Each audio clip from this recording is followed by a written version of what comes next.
acabamos de ver um vídeo em que nós tratamos da questão da não linearidade ou das condições para a linearidade de modelo, e o conceito mais importante que a gente quis salientar é essa questão de nós estarmos adotando pequenos deslocamentos. Isso tem como consequência esse desacoplamento entre o comportamento axial de uma barra e o comportamento à flexão de uma barra.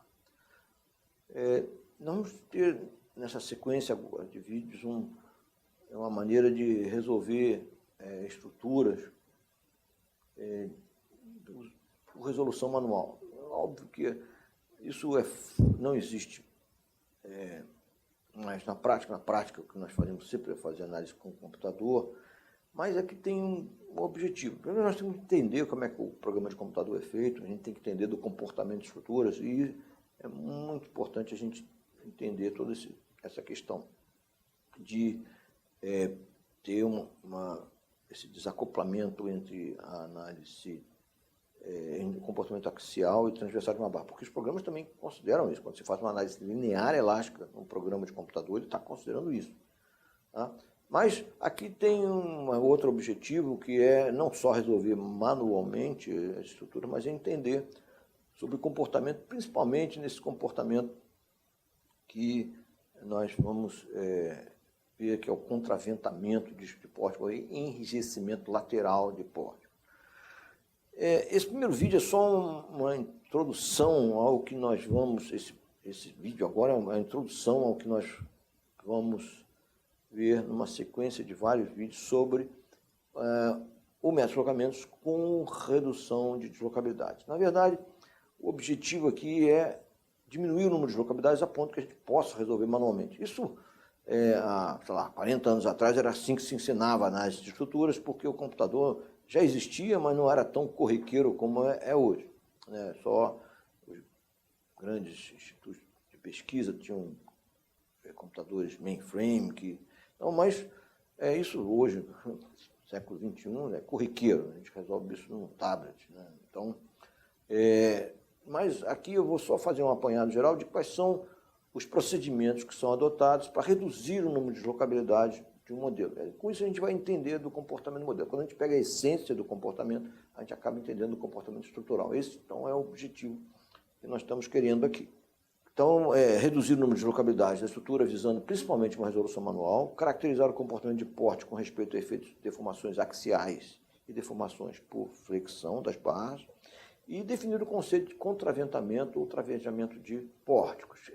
Então, contraventamento é um termo que se usa em português, em inglês é bracing, também se usa travejamento, é um enrijecimento lateral do pórtico, utilizando elementos estruturais principalmente inclinados. Para entender isso, o que nós vamos ver sobre a hipótese de barras inextensíveis é o que vai ser feito. Então, até então, nós estamos tratando de barras extensíveis, sem nenhuma restrição à deformação. Agora nós vamos começar a introduzir algumas simplificações, e as principais delas algumas são truques, macetes de cálculo que não modificam os resultados, mas outras são introduções de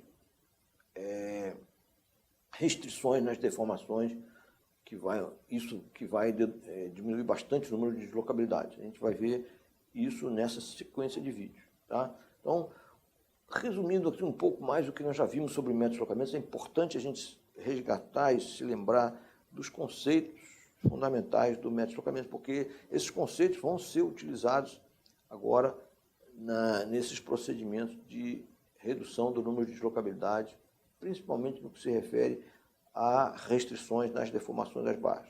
Então, a primeira coisa que nós temos que lembrar é que a base da discretização do problema analítico estrutural pelo método de deslocamentos está na existência de soluções fundamentais de barras isoladas, para barras isoladas. Então, a gente tem dois tipos de soluções fundamentais, se a gente lembrar, são soluções de engastamento perfeito de barras isoladas para cargas aplicadas, ou mesmo outros tipos de solicitação, variação de temperatura, por exemplo.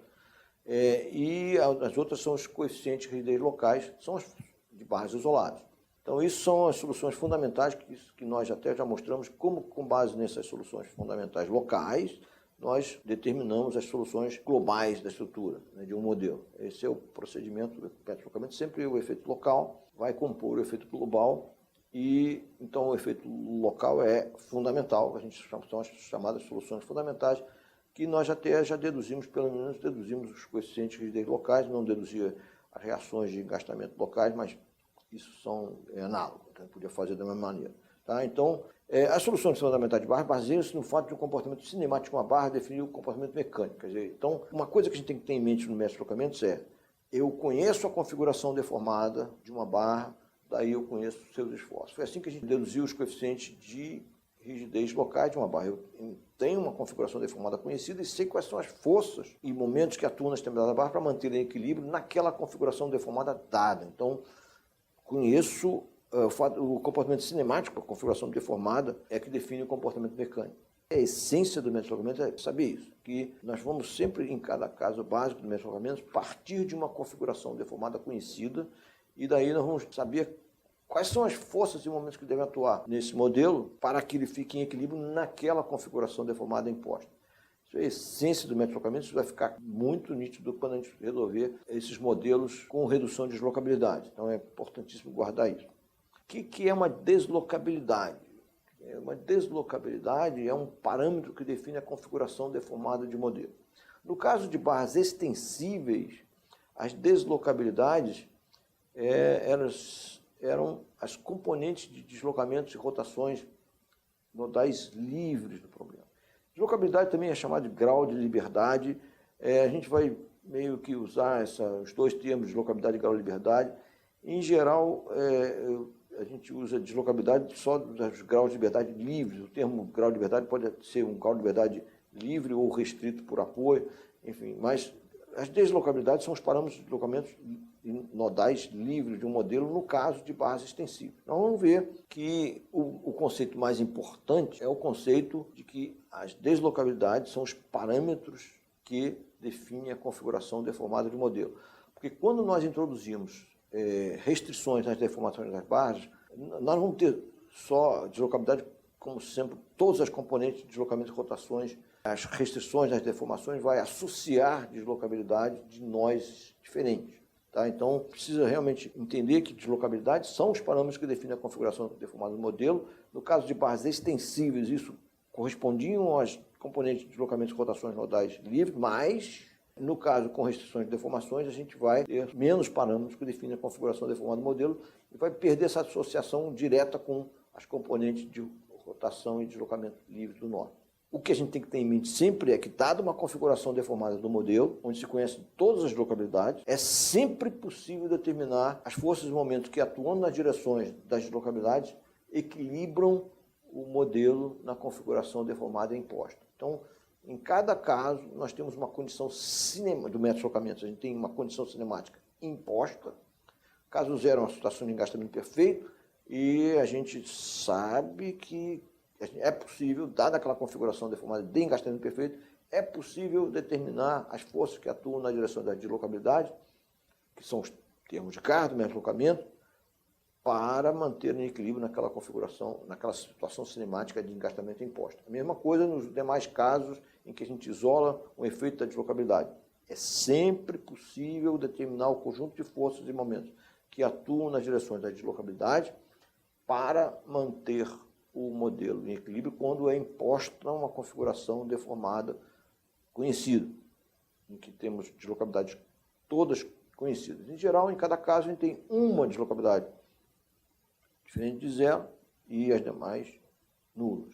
Mas isso é importante a gente ter esse conceito sempre em mente. Nós vamos adotar alguns procedimentos, algumas simplificações para diminuir o número de deslocabilidades. Vou classificar, são 4 tipos de simplificações que nós vamos fazer. Algumas são procedimentos que não modificam os resultados, são macetes de cálculo mesmo, e a gente vai mostrar isso tudo com o objetivo de diminuir o número de deslocabilidade para resolver manualmente. Alguns vão ser procedimentos de alguma restrição nas deformações, outros são meros truques. Eu vou explicar isso e vou fazer uso do programa F-Tool para explicar esses 4 tipos de simplificação. Então, a primeira vai ser eliminação, entre aspas, porque na verdade nós vamos não considerar as deslocabilidades de um nó livre de balanço, é um macete, a gente vai explicar por quê. Isso aqui talvez a consideração mais importante, é a consideração de barras inextensíveis. Isso vai ter uma consideração em que a gente vai desprezar a deformação axial de uma barra. Isso vai reduzir em muito número de deslocabilidade do tipo translação do modelo, tá? Então isso não vai afetar a deslocabilidade do tipo rotação.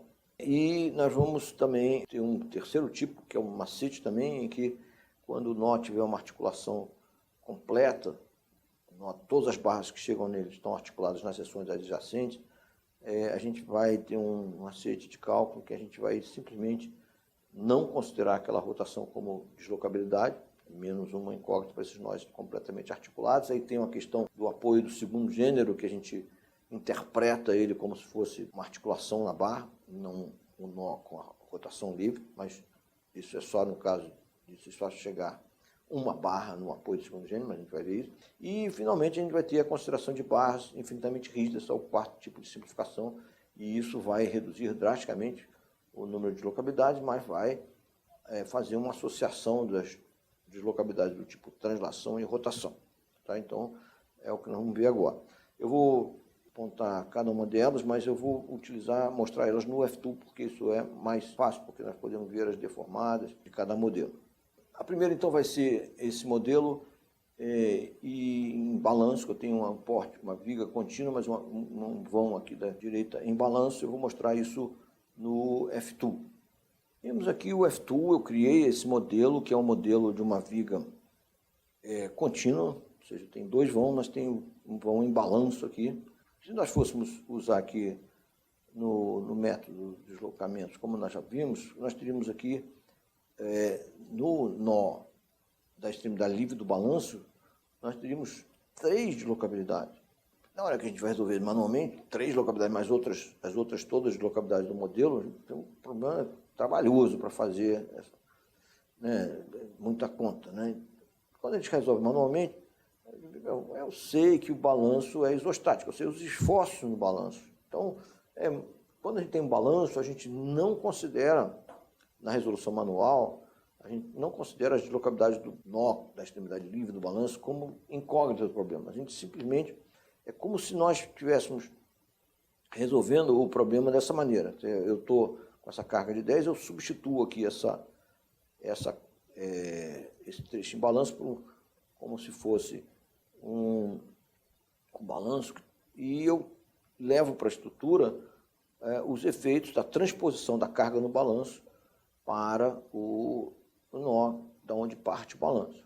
Então, se eu mostrar aqui o diagrama de momentos aqui desse pórtico, que eu tenho assim, essas reações que aparecem aqui são, o balanço tem 3, então é 10 vezes 30, dá 30. 30 no sentido anti-horário é a reação nesse balanço. Eu aplico essa reação no sentido horário, no sentido contrário, né? É o efeito do transporte, o efeito momento do transporte. O efeito de transporte da força é transporte da força do momento. Então, transportando essa força de 10 para lá, o que eu tenho é exatamente isso. E isso corresponde à reação aqui no balanço. Então, se eu fosse resolver esse problema de primeiro deslocamento, eu resolveria o restante da estrutura. O balanço eu deixaria de lado. Então, esse é só um macete, um truque que a gente usa sempre para fazer isso. É óbvio que isso serve para momento, mas não serve para elástico. Se eu desenhar aqui a configuração deformada desse modelo, ela não está correta. Esse nó aqui tem ou seja, essa de baixo não está correta, né?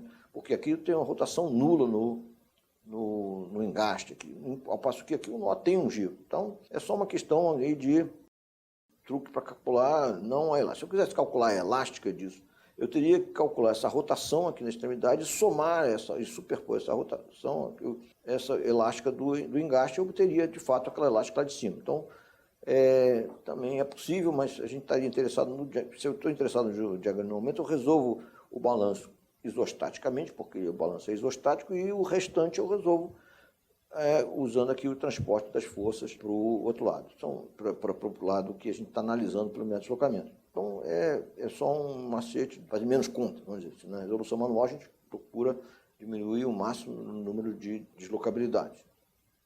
O segundo tipo de consideração que nós vamos fazer na verdade, talvez o mais importante, que é a consideração de barras inextensíveis ou a consideração barras sem deformação axial. No vídeo seguinte, nós vamos tratar disso em detalhe, nós vamos justificar a simplificação que é feita. Aqui eu só estou fazendo uma introdução ao tipo de simplificação que a gente vai fazer, de consideração que a gente está fazendo de barras inextensíveis. Então, no F-Tool, eu tenho esse modelo e eu tenho aqui, na parte no lado esquerdo, eu tenho um pórtico que tem pia engastada, ou seja, os apoios são engastados. Eu tenho viga, uma carga transversal uniformemente distribuída, uma carga lateral de 10 no topo, aqui no nó superior esquerdo. Neste modelo, eu tenho barras extensíveis. E no lado direito eu tenho o mesmo pórtico, só que ele tem barras inextensíveis, barras sem deformação axial. Temos que lembrar que o efeito de flexão já é desacoplado do efeito axial. Então, se eu olhar a configuração deformada desses dois modelos, é sutil, é uma diferença pequena, mas reparem o seguinte: a deformação, o deslocamento vertical desse ponto, ele só é provocado, pequenos deslocamentos de efeito de primeira ordem, ele só é provocado pela deformação axial da barra, né? Então, e nesse caso, se eu desprezar essa deformação axial, não vai ter deslocamento vertical desse ponto, assim como não vai ter deslocamento vertical desse outro ponto aqui. Ou seja, a hipótese de barra inextensível, uma flexão independente do esforço axial, desacoplado no caso de efeito de primeira ordem, eu tenho que os deslocamentos são verticais aqui, são nulos. Ou seja, o fato de eu ter o pilar da esquerda, o pilar da direita inextensível, sem deformação axial, fez com que o deslocamento vertical desses dois pontos superiores fosse nulo. E mais ainda, se a viga também é inextensível, o que eu tenho é que o deslocamento horizontal do nó superior esquerdo é igual ao deslocamento horizontal do nó superior direito, porque o efeito de flexão é independente do efeito axial. E com isso, como eu eliminei o efeito axial, a flexão pode existir. A única coisa que eu digo é que os dois deslocamentos horizontais dos nós superiores são nulos. Eu não afetei a rotação com isso, eu continuo tendo duas rotações dos nós superiores esquerdos.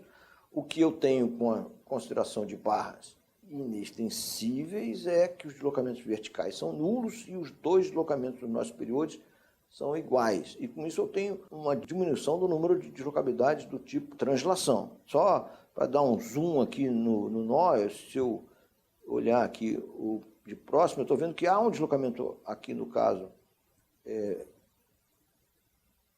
vertical, e aqui eu não tenho.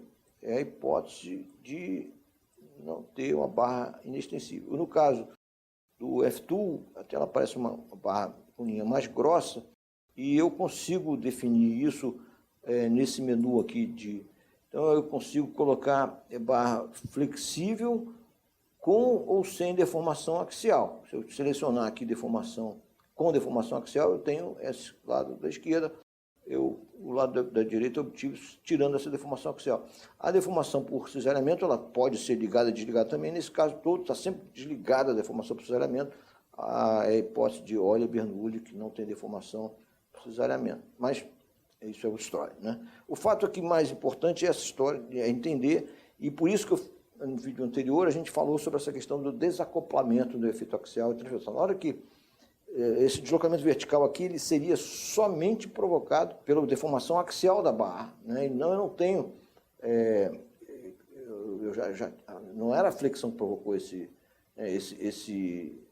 barra curva, não foi o que fez essa deformada curva, que não foi o que fez esse deslocamento ser para baixo. O que fez esse deslocamento ser para baixo foi o fato de ter uma deformação axial. Na hora que eu tiro essa deformação axial, eu tenho um deslocamento horizontal, sim, e não tem deslocamento vertical. E mais ainda, o deslocamento horizontal desse nó superior é igual ao do outro. Então, essa é uma deformação é um caso bem importante, mas nós vamos em seguida ver aqui uma situação de se nós introduzirmos aqui barras de contraventamento, barras inclinadas, mas é isso que nós vamos ver aqui em seguida. Agora nós estamos vendo aqui o mesmo pórtico com barras extensíveis na esquerda e inextensíveis na direita, mas agora nós estamos adicionando uma barra inclinada, ou seja, uma barra em diagonal, na verdade é um tirante. Tá? Nós estamos considerando aqui essa barra biarticulada, ou seja, com rótulas nas extremidades, porque nesse caso vai ter só o efeito axial. Devido aqui à orientação da barra inclinada, ela vai estar tracionada para essa solicitação devido a essa carga horizontal que é aplicada no nosso superior esquerdo. Vamos ver isso, o comportamento disso no F-Tool, que vai ficar mais simples de explicar o que ocorre. Então, de novo, do lado esquerdo a gente tem barras extensíveis e do lado direito nós temos barras inextensíveis. Então nós temos esse pórtico com duas versões, né, com uma barra inclinada, em diagonal. Essa barra é chamada de barra de contraventamento ou travejamento. Em inglês, o termo que se usa para esse tipo de barra é barra de bracing. E eu vou plotar aqui na tela, vamos mostrar a imagem na tela da configuração deformada do modelo dada pelo F-Tool. Tá? Só antes de eu fazer isso, eu vou mostrar que nós estamos usando aqui perfis metálicos da viga, um perfil de 40 centímetros de altura e o pilar de 20 centímetros. O pilar tem sempre uma seção mais, ou coluna, uma seção mais quadrada, né? E para o tirante, eu estou usando aqui nesse caso um perfil aqui de dupla cantoneira, que isso é comum também fazer. Tudo em aço, né, mais para mostrar. Ou seja, nós estamos usando uma estrutura, um modelo estrutural realista. Tá? Então, e o material então, é o aço com maior elasticidade mostrado aqui. A configuração deformada desse modelo, dado aqui pelo F-Tool, nós já analisamos esse caso de cima com o pórtico sem a barra de contraventamento, a barra inclinada, e aqui embaixo nós temos o caso em que o tirante foi colocado em diagonal e tem consideração de barras extensíveis aqui na esquerda, ou seja, tem deformação axial, e na direita não tem. Mas observe que, mesmo que a gente considere a deformação axial de uma barra, ela é sempre muito menor do que a deformação transversal por flexão. Isso num modelo realista, ou seja, com material utilizado em construção, em seções transversais utilizadas em estruturas reais. É por isso que essa hipótese de barras inextensíveis, ela é uma hipótese que faz sentido, ela é razoável, porque o que se considera é que a deformação é tão pequena que a gente despreza, a deformação axial é tão pequena que a gente despreza essa deformação axial na presença de deflexões por flexão. E então nós estamos vendo aqui que tem deslocamentos verticais, como tinha que já no perceptível, mas o simples fato de a gente ter colocado uma barra diagonal aqui no modelo de baixo, aqui a gente travejou, a gente contraventou o pórtico. Contraventar é o nome que se usa porque o efeito de vento é um efeito horizontal. Pelo menos aqui no Brasil a gente tem não considera muito a parte terremoto, embora devesse considerar, né? Mas ficou esse nome contraventamento, né? O que nós temos aqui do lado direito é o efeito de contraventamento, mas considerando barras inextensíveis, quer dizer, a diagonal ela não tem nenhuma deformação axial, ou seja, o que aconteceu é que isso impediu completamente o deslocamento horizontal desse pórtico. A gente travou esse pórtico, a gente enrijeceu lateralmente esse pórtico, colocando uma barra diagonal, e nesse caso aqui está dizendo que não tem nenhum deslocamento. E isso vai ser o que nós vamos utilizar na consideração de barras inextensíveis. O fato de nós termos aqui esses 3 nós, um fixo, os 2 nós da base são fixos na translação, e esse nó de cima, ele como está ligado aos 2 nós fixos da base por 2 barras inextensíveis, a gente vai ver isso, explicar isso direito, formando um triângulo, esses 3 nós. O triângulo é uma forma rígida, ainda mais quando se considera que não tem deformação axial. Isso faz com que o deslocamento desse nó aqui superior direito seja nulo. É a hipótese que a gente está considerando dizer, inextensíveis. Por sua vez, se esse nó tem deslocamento nulo e esse também tem, o nó aqui superior esquerdo também vai ter o deslocamento nulo, então fica tudo travado. Essa é uma hipótese de barras inextensíveis, vamos estudar isso em detalhes no próximo vídeo. O terceiro tipo de procedimento que nós adotamos para reduzir o número de deslocabilidade na verdade, é um macete, não vai modificar os resultados, como no caso da consideração de barras inextensíveis, é uma aproximação e modifica um pouco realmente os resultados. Nesse caso aqui é um truque, é um macete que se faz quando se resolve manualmente um pórtico pelo método de deslocamento. Nós vamos eliminar a deslocabilidade do tipo rotação quando nós tivermos uma rótula completa no nó. Então a rotação desse nó com rótula completa não vai ser considerada, vai ser desconsiderada. Eu vou explicar isso um pouco mais adiante, num vídeo adiante, nós vamos justificar esse procedimento, esse macete. O que se quer realmente é diminuir ao máximo o número de incógnitas quando se resolve manualmente. Tá? Alguns procedimentos são procedimentos que modificam os resultados, ou seja, são hipóteses de aproximação do comportamento, e outros são menos procedimentos para não ter mais trabalho de solução manual. O primeiro caso, por exemplo, a do eliminação de trechos em balanço, foi um macete também desse tipo, e agora esse também é a consideração de nós articulados completos, é a mesma coisa. Isso vai ser visto em detalhe no outro vídeo, vou só aqui mostrar um pouco no F-Tool como é que esse modelo se comporta aqui nesses 3 casos. O primeiro caso, eu tenho uma articulação da viga apenas nesse pórtico, né? E eu tenho, no segundo caso aqui, uma articulação do pilar, e do pórtico não, quer dizer, na verdade, tanto faz, em geral, assim, se a gente for modelar uma estrutura real, a conexão da viga com o pilar, a rótula estaria na articulação, estaria na viga. Mas, matematicamente, a gente pode articular um outro, dá no mesmo. Ou seja, de fato, tem que ter articulação. A articulação pertence a uma barra e não a um nó. Mas, no modelo matemático, a gente pode articular os dois. O que acontece com isso? A gente tem uma redundância aqui. Existe alguma coisa tem a mais aqui. E, de fato, matematicamente, se nós considerarmos aqui a rotação desse nó, isso vai ser mostrado, isso vai dar um problema de uma matriz de rigidez desse modelo, vai ser singular, vai ter uma linha e uma coluna cheia de zeros, porque não vai ter nenhuma contribuição de rigidez para esse grau de liberdade, para essa deslocabilidade e rotação desse nó.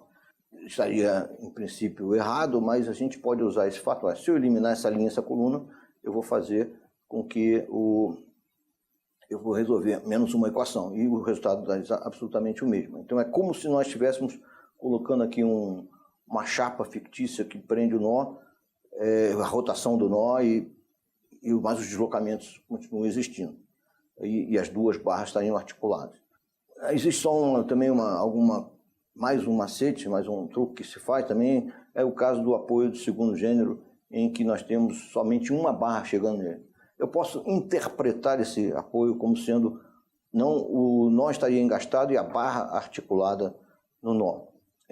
E não tem nenhuma diferença de comportamento, a única questão aqui é que você não tem a rotação no nó, ou seja, é menos uma incógnita.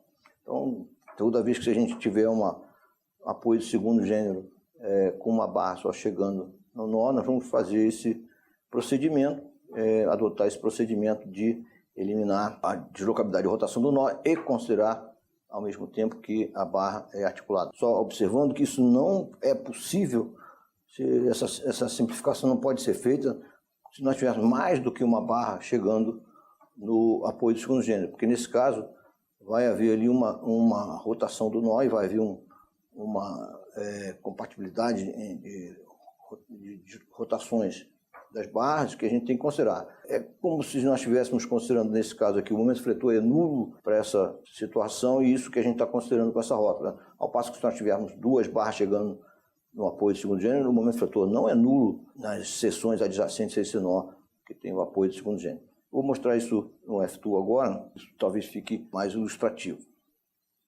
Esse, então, é o mesmo modelo, com as mesmas explicações, só estou mostrando aqui no F2, eu vou mostrar a configuração deformada desse modelo com a rótula. O que a gente observa é que elas são dos 4 pórticos, todos eles têm barras inextensíveis. Aqui, como dito, a articulação está na extremidade direita da viga, nesse caso, e aí, nesse caso aqui, a articulação está na extremidade superior da coluna ou do pilar da direita. Nesse caso aqui, tanto viga quanto pilar estão articulados, mas o F2 resolveu, o que em princípio é estranho, não deveria resolver isso, porque o problema tem uma matriz singular.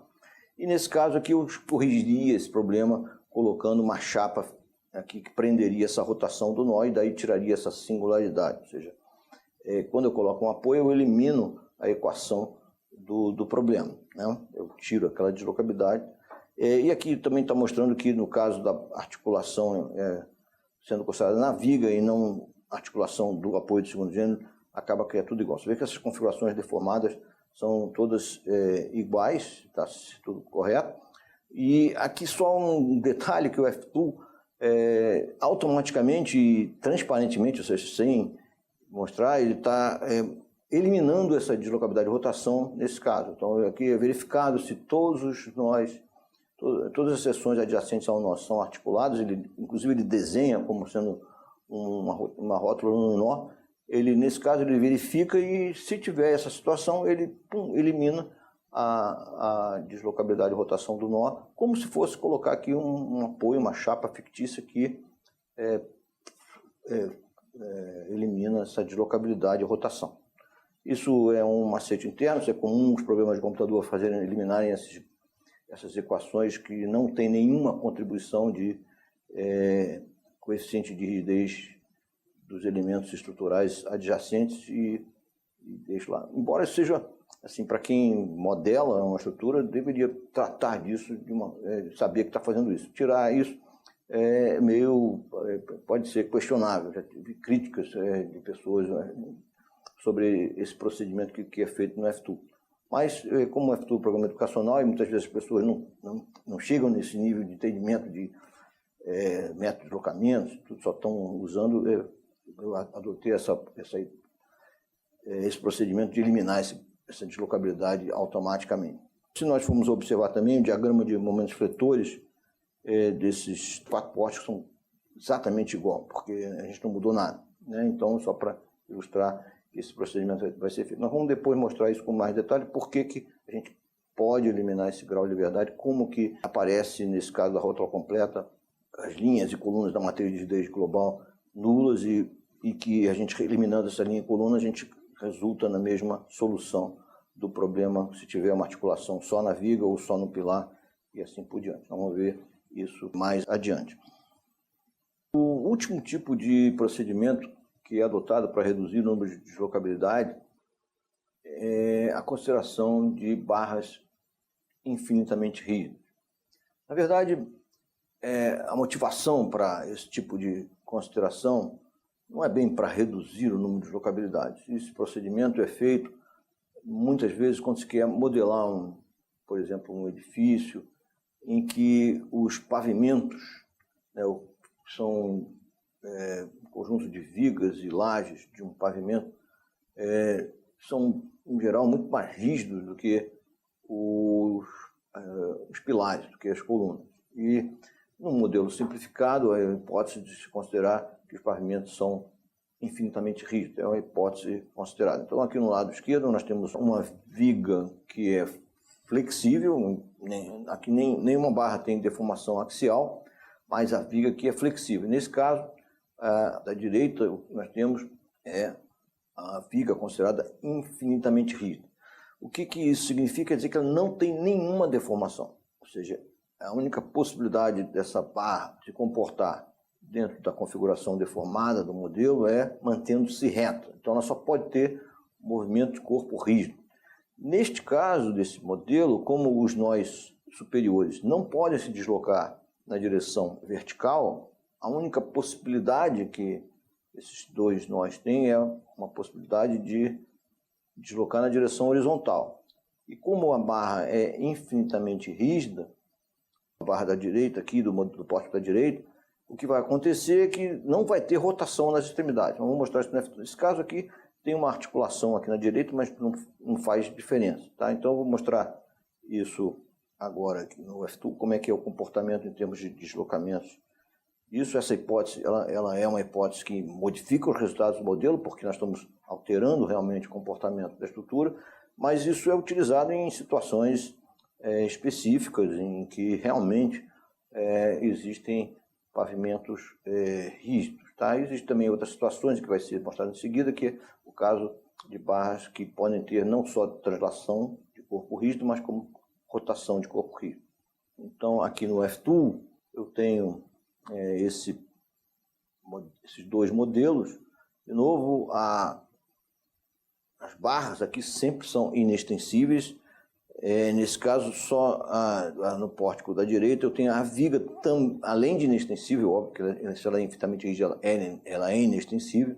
Aí eu tenho só uma força lateral horizontal aplicada aqui. Aí, se nós observarmos aqui a configuração deformada desse modelo, nós vemos que no pórtico da esquerda, como a viga pode fletir, vai haver um giro aqui do nó, embora não tenha deslocamento vertical, só tem deslocamento horizontal, e na verdade, como já depois explicado, os dois nós têm o mesmo deslocamento horizontal, porque a viga é inextensível, mas ela é inextensível, mas pode ter deformação por flexão, ela é flexível. E nesse caso, então, o nó pode girar, óbvio que o ângulo entre as duas barras aqui na esquerda é 90 graus, porque não é uma ligação rígida, não tem articulação, enquanto que o ângulo entre as duas barras aqui na direita não é 90 graus porque tem articulação. Mas aqui no pórtico da direita, o que a gente tem aqui, o fato desses dois nós não poderem se movimentar na direção vertical e essa barra permanecer sempre reta, faz com que ela não pode ter nenhum giro, ela só pode ter translação. Se ela não tem nenhum giro, os nós na extremidade não giram, ela fica reta sempre, né? Isso vai fazer com que a rotação aqui nesse nó é nula por hipótese, então a gente é menos uma deslocabilidade. Então, o que acontece com a barra infinitamente rígida é que ela faz uma associação, um acoplamento entre os deslocamentos transversais e a rotação da barra. Isso só fica mais complexo para identificar quais são as deslocabilidades. Nós vamos ver isso também mais adiante aqui no curso, com mais um vídeo em que a gente vai explicar como se identifica essas deslocabilidades no caso de barras infinitamente rígidas. Tá? Então, é uma simplificação do comportamento. Se a gente observar aqui, a deformada é diferente, o diagrama de momentos fletores não tem o mesmo aspecto, mas são valores próximos, mas existe uma modificação aqui dos resultados. Então essa é uma hipótese de barras inextensíveis com uma barra infinitamente rígida. Vou mostrar agora o caso de uma barra vertical infinitamente rígida. Nesse caso, nós temos aqui, em vez da viga ser infinitamente rígida, estou colocando o pilar, a coluna da esquerda é infinitamente rígida e eu tenho aqui um apoio de segundo gênero embaixo. E como é que fica essa deformação desse nó, desse modelo, né? Como é que vai ele se deformar com todas essas hipóteses? Acho que é mais interessante nós olharmos isso direto lá no F2 e tentarmos entender como é que está se comportando esse modelo. Então, esse modelo aqui no F2, eu vou dar diminuir aqui só o tamanho do modelo, está mostrando exatamente isso. Todas as barras são inextensíveis, sendo que a barra da esquerda, além dele ser inextensível, ele é infinitamente rígido, ou seja, ele não tem nenhuma deformação por flexão, ele fica reto, qualquer que seja a configuração deformada do modelo. E eu acho que melhor nós olharmos a configuração deformada e tentarmos entender como que esse pórtico se comporta. Você veja que aqui a configuração deformada do pilar da esquerda é uma linha reta. Significa que essa que a hipótese está sendo adotada. Não tem deformação por flexão.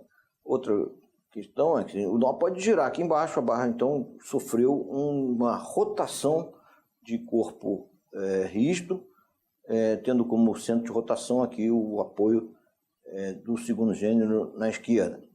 Outra questão é que o ângulo entre as duas barras aqui no nó superior esquerdo é 90 graus, porque o nó é uma ligação rígida, então mantém-se o ângulo na configuração deformada. Outra coisa interessante é que o deslocamento vertical desse ponto ele é nulo, porque é inextensível. É aquela hipótese que a gente desassocia o efeito transversal do efeito axial. É estranho, né? Porque parece que essa barra infinitamente rígida se alongou quando a gente fez isso, porque ela é inclinada, ela não poderia ficar um nó na mesma cota aqui horizontal, né? Então, isso tem a ver com a hipótese de pequenos deslocamentos, é o que nós estamos adotando aqui, o fato desse nó só poder se transladar horizontalmente, porque a barra é inextensível, que é a hipótese que a gente está fazendo, desacoplamento entre o efeito transversal e o efeito de flexão. Mas é esse o nosso modelo matemático, com pequenos deslocamentos, efeito de primeira ordem, é isso que nós estamos adotando sempre. Nós vamos só estar juntando mais uma hipótese que tem uma barra infinitamente rígida, que não tem deformação por flexão, ou seja, fica sempre reto. Nesse caso, vai haver um giro em torno desse nó aqui de baixo. A barra lá, a viga lá de cima, ela é uma viga inextensível. Os dois deslocamentos, então, do nó superior esquerdo e do nó direito são iguais. De novo, aqui o nó superior direito só pode ter deslocamento horizontal. O efeito de flexão da barra é desacoplado do efeito axial. Então, já vimos essa hipótese, que é a hipótese de barras inextensíveis. Mas, como tem uma articulação aqui no nó superior direito, o ângulo entre as duas barras não é 90 graus na configuração deformada, porque não existe essa condição de compatibilidade entre rotações nesse nó por causa da articulação. Então, quantas deslocabilidades nós temos nesse problema é o que nós vamos ver, vamos ter que analisar e entender. E, de fato, considerando que essa rótula, a gente não vai considerar a deslocabilidade de rotação desse nó, porque ele tem uma articulação completa, então não tem deslocamento vertical, tem um deslocamento horizontal, mas que é igual a esse aqui. E o que nós sabemos que o giro dessa barra, da seção esquerda da viga, esse giro que é induzido pela rotação da barra infinitamente rígida, esse giro ele é conhecido, está associado ao deslocamento. Nós vamos ver que essa rotação da extremidade esquerda da viga é uma rotação que depende, está associada ao deslocamento horizontal do nó. Então, o que a barra infinitamente rígida faz é que ela associa o deslocamento transversal à rotação. Tá? Então, isso é o que nós vamos ver mais adiante, esse tipo de simplificação. Então, de fato, aqui nós só temos uma deslocabilidade desse problema. Porque se eu voltar aqui, tem aqui a carga. Se eu colocar aqui um apoio nesse nó, e eu vou colocar aqui um apoio do primeiro gênero, prendendo o deslocamento horizontal. Vou só girar ele só por uma questão de ficar um desenho assim. Eu coloquei esse nó. O que vai acontecer com isso aqui? Vou salvar como modelo temporário, para não perder o meu modelo original. E se eu for olhar a configuração deformada, esse apoio que eu coloquei aqui, pum, eu prendi completamente a configuração deformada. Eu não tenho configuração deformada mais. Só tenho aqui, na verdade, esforço normal na viga. Não tenho momento fletor, porque parou tudo, está tudo preso, simples apoio. Ou seja, eu só tenho aqui uma deslocabilidade, que é o deslocamento horizontal desse pavimento. Nós vamos ver isso mais tarde também, quando nós olharmos para essa consideração de barras infinitamente rígidas. Nós fizemos agora uma pequena introdução sobre os procedimentos que são adotados para diminuir o número de deslocabilidade de um modelo. A motivação principal é realmente a motivação para resolução manual. Isso talvez tenha sido feito numa época em que o computador não era tão, ou não existia, ou então era difícil E hoje em dia não faz muito sentido, mas ainda é importante a gente entender, porque a gente pega a essência do comportamento de pórticos estruturais, né? Ainda tem uma consideração que a gente viu de esse efeito de contraventamento, que esse conceito é um conceito muito importante no projeto de estruturas, principalmente no caso de estruturas metálicas, que são mais flexíveis do que estruturas de concreto armado, embora também esse problema de travejamento, de contraventamento de estruturas de concreto também tem que ser considerado. O fato é que nós estamos vendo aqui, são procedimentos que simplificam, mas ao mesmo tempo a gente vai entender melhor esse comportamento.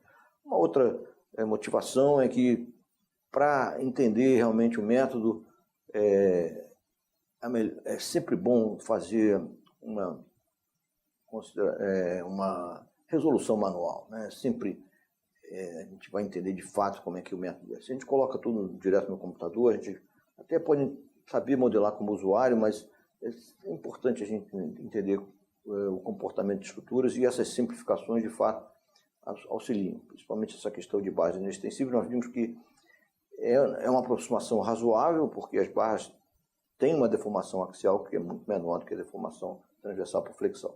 Só algo que nós vamos adotar daqui para frente, em termos de terminologia, nós vamos chamar as deslocabilidades do tipo rotação de deslocabilidades internas e as deslocabilidades do tipo translação de deslocabilidades externas. O que acontece com essas hipóteses de barras inextensíveis e barras infinitamente rígidas é que a gente deixa de ter, por exemplo, no caso de um pórtico plano, 3 deslocabilidades em um nó. Em potencial, um nó de um pórtico plano tem 3 deslocabilidades, 2 deslocamentos e uma rotação. Mas quando a gente tem essas hipóteses, barras inextensíveis, barras infinitamente rígidas, a gente acaba que perde, a gente não tem mais essa propriedade. E aí a numeração das deslocabilidades não vai seguir um padrão que numera primeiro um nó, 1, 2, 3, depois 3, 4, 5 e assim por diante. O que nós vamos adotar então vamos contabilizar o número de deslocabilidades internas, chamando de DI, é o número de deslocabilidades do tipo de internas, ou seja, o número de deslocabilidades do tipo rotação, e DE é o número de deslocabilidades externas. Nós vimos aqui a consideração de barras extensíveis, já adiantando, a barra inextensíveis, elas não afetam o número de deslocabilidades internas, não afetam as rotações, ou seja, só reduz o número de deslocabilidades externas, deslocabilidades do tipo translação. Vamos ver no próximo vídeo.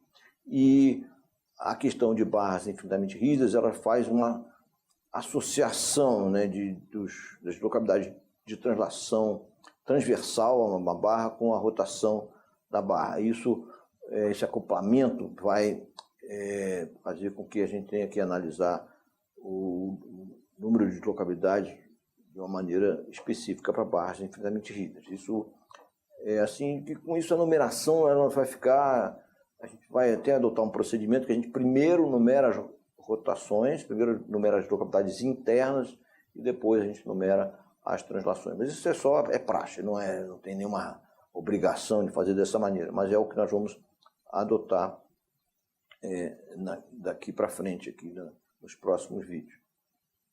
Nessa aula, que foi dividida em 2 partes, em 2 vídeos, nós vimos uma introdução às simplificações que são adotadas para diminuir o número de deslocabilidades. São considerações de restrições nas deformações em algumas situações, tanto a gente introduziu essas considerações de barras inextensíveis e de barras infinitamente rígidas. Isso, na verdade, vai ser detalhado em outras, nas aulas seguintes. Tá? E na primeira parte a gente tentou caracterizar melhor as hipóteses que nós estamos adotando no nosso modelo estrutural, principalmente a hipótese de pequenos deslocamentos, de linearidade geométrica, que é uma consequência da adoção da hipótese de pequenos deslocamentos e da hipótese de o material estar se comportando dentro do regime linear elástico, ou seja, relações lineares em tensões e deformações, e isso nós estamos adotando. Isso deu, então, o comportamento linear, e nós até exemplificamos o que é o comportamento não linear, geométrico, que é o comportamento em que nós consideramos deslocamentos grandes, ou seja, nós escrevemos as equações de equilíbrio quando considera grandes deslocamentos, na configuração deformada da estrutura, e quando nós consideramos pequenos deslocamentos, nós escrevemos as equações de equilíbrio na configuração em deformada. Nós fizemos um exemplo muito simples de duas barras articuladas, era uma treliça de duas barras, em que a gente fez uma análise não linear geométrica, mostrando que o comportamento é realmente não linear, mesmo no caso de tração, né? Então, e a gente salientou que a gente está considerando pequenos deslocamentos sempre, e depois a gente fez um apanhado geral de quais são as simplificações que nós adotamos para diminuir o número de localidades. Introduzimos um pouco esse conceito de contraventamento, isso vai ser visto mais detalhadamente na próxima aula, tá? E é assim que continua a disciplina. A gente introduziu a continuação aqui do método de deslocamentos com restrições nas deformações, ou seja, com a diminuição do número de localidades nessa aula que foi feita agora.